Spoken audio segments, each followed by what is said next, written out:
మనతో కాంగ్రెస్ లీడర్ కూడా join అవ్వబోతున్నారు. So Vijay గారు, మనకి ఎలక్షన్స్ అనేది హార్డ్లీ ఒక 1 month కూడా కాలేదు. తెలంగాణకి అసెంబ్లీ ఎన్నికలు అయిపోయి ఇప్పుడు మళ్ళీ పార్లమెంట్ ఎన్నికల కోసం గేరప్ అవడం అనేది ఎలా ఉంది మూడు ట్రెండ్ అని మీకు అనిపిస్తోంది? ఇప్పుడు ఎలక్షన్స్ అయిపోయినాయి. అసెంబ్లీ ఎలక్షన్లు చాలా కీలకం ఏ రాష్ట్రానికి. నెక్స్ట్ పార్లమెంట్ ఎలక్షన్లు మనకి మేలో జరుగుతాయి. మా జనవరి మార్చిలో షెడ్యూల్ వస్తుంది, మేలో జరుగుతాయి. అన్ని రాజకీయ పార్టీలు సిద్ధం కావాల్సినటువంటి అవసరం ఉంటుంది. ఎందుకంటే పార్లమెంట్లో కూడా ఆ రాజకీయ పార్టీకి సంబంధించిన ఉనికి కావచ్చు, బలం కావచ్చు నిరూపించుకునేటువంటి అంశము ఇందులో జరుగుతుంది. అందుకే ఒక్కొక్క పార్టీ, కాంగ్రెస్ పార్టీ వాళ్ళ పొలిటికల్ అఫైర్స్ కమిటీలో సోనియా గాంధీ పోటీ చేయాలని ఒక తీర్మానం చేసి పంపారు. అది యాక్సెప్ట్ చేస్తారా లేదు, సోనియా గాంధీ కాదు ప్రియాంక గాంధీ అయినా ఎవరో ఒకరు గాంధీ ఫ్యామిలీ నుంచి నెహ్రూ గాంధీ ఫ్యామిలీ నుంచి ఒకరు ఇక్కడ పోటీ చేయాలనే ఒక ఆలోచన చేస్తున్నట్టుగా అనిపిస్తుంది. ఎందుకంటే వాళ్ళకి బలం ఉత్సాహం ఉన్నది, మేము అధికారంలోకి వచ్చినాము.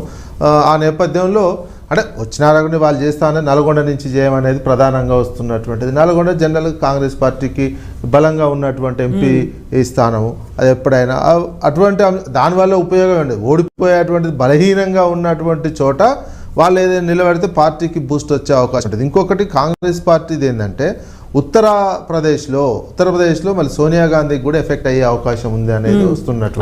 మెదక్ సెంటిమెంట్ అంటే ఇందిరాది మెదక్ సెంటిమెంట్ ఉన్నా ఇప్పుడు అక్కడ మెదక్ పోటీ చేద్దామనే ఆలోచన గట్టిగా లేదు.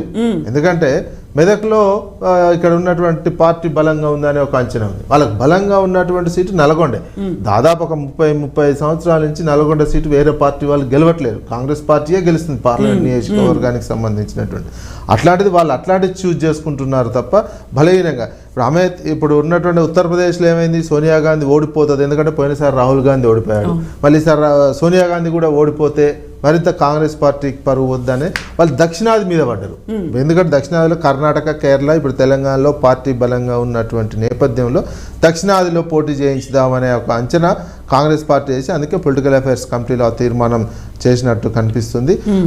అయితే కాంగ్రెస్ పార్టీ మీద ఈ పార్లమెంట్ ఎన్నికల్లో ఈ 3 నెలల పరిపాలన, 4 నెలల పరిపాలన ప్రభావం కాంగ్రెస్ పార్టీ మీద పడుతుంది. తెలంగాణలో ఇచ్చినటువంటి హామీలు వీళ్ళు విమర్శలు రాజకీయంగా ఇతర పార్టీల మీద విమర్శలు చేయొచ్చు, గత ప్రభుత్వం ఎట్లా ఉందనేది ఒక విమర్శ చేస్తున్నప్పటికీ పర్ఫార్మెన్స్ విషయం 3 నెలల్లో మీరు చెప్పినటువంటి హామీలు ఎంతవరకు నెరవేర్చారు, మాకు ఆ సౌకర్యాలు అందుతున్నాయా లేదా అనే అంశాన్ని మాత్రం పబ్లిక్, ఓటర్లు ఒక అంచనా వేసుకునే అవకాశం కనిపిస్తుంది.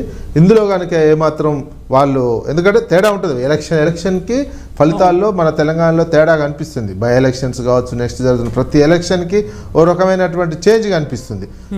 అట్లాంటిది ఏదైనా జరిగితే కాంగ్రెస్ పార్టీకి ఎన్ని సీట్లు వస్తాయో చూడాల్సినటువంటి అవసరం ఉంది. ఇక బీఆర్ఎస్ పార్టీకి సంబంధించినటువంటి వాళ్ళు ఇప్పుడే సమీక్షలు చేసుకోవడం, 3వ తారీఖు నుంచి ఒక్కొక్క పార్లమెంట్ నియోజకవర్గం నుంచి పెట్టుకునే ఏర్పాటు బీఆర్ఎస్ పార్టీ చేసుకుంది. అదేవిధంగా బీజేపీ, మరి వీళ్ళు ఎన్ని సీట్లు పోటీ చేస్తారు, బీఆర్ఎస్ పార్టీ అన్ని సీట్లలో పోటీ చేస్తున్నటువంటి క్యాండిడేట్లు ఎవరు ఏంటి అనేది 3వ తారీఖు నుంచి ఆ పార్టీ సమీక్ష చేసుకొని అభ్యర్థులను ప్రకటించి ఒక పకడ్బందీగా ఎన్ని సీట్ల ఫైట్ చేద్దామనే ఒక అంచనాతోటి కనిపిస్తున్నట్టు తెలుస్తుంది. ఇక బీజేపీ కూడా అమిత్ షా ఇన్ఛార్జిగా ఉన్నాడు. ఇప్పుడు పార్లమెంటు వరకు రాష్ట్రానికి అమిత్ షా ఇన్ఛార్జ్ నిన్న వచ్చి 10 సీట్లు టార్గెట్గా పెట్టుకోవడం జరిగింది.